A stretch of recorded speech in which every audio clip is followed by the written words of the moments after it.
নিঃশব্দ আকাশ, ধুলায় ঢেকে গেছে লঙ্কার ভূমি। দূরে রাবণের গর্জন, আগুনে লাল হয়ে উঠছে যুদ্ধক্ষেত্র।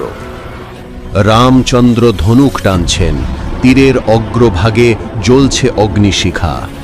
সামনে দাঁড়িয়ে রাবণ, 10টি মুখে ক্রোধ, অহংকার আর শক্তি।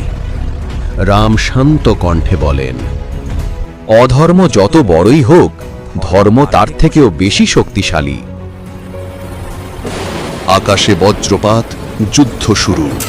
তলোয়ারের শব্দ, ধনুকের সুর, দেবতাদের গর্জন মিশে যায়।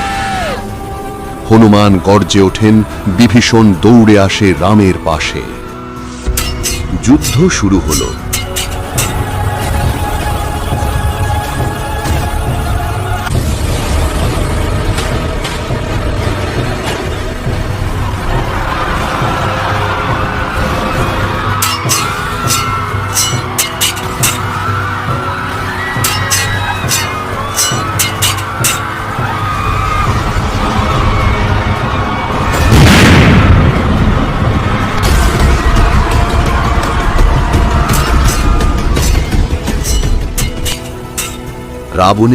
রাবণ সেনাদের হাতে অনেক রাম সেনা ও বানর সেনা মূর্ছিত হল।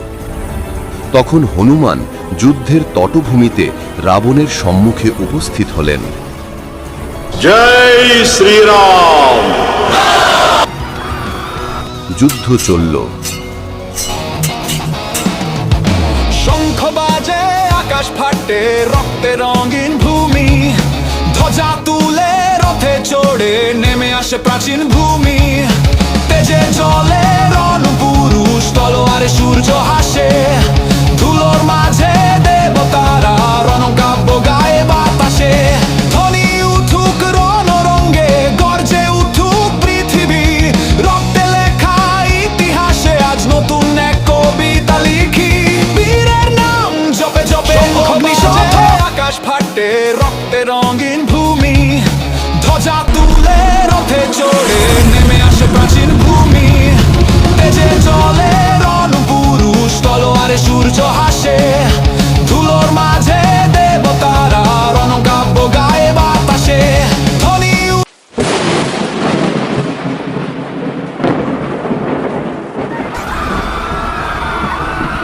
উঠুক রণরঙ্গে, গর্জে উঠুক। জয় শ্রীরাম। জয় শ্রীরাম।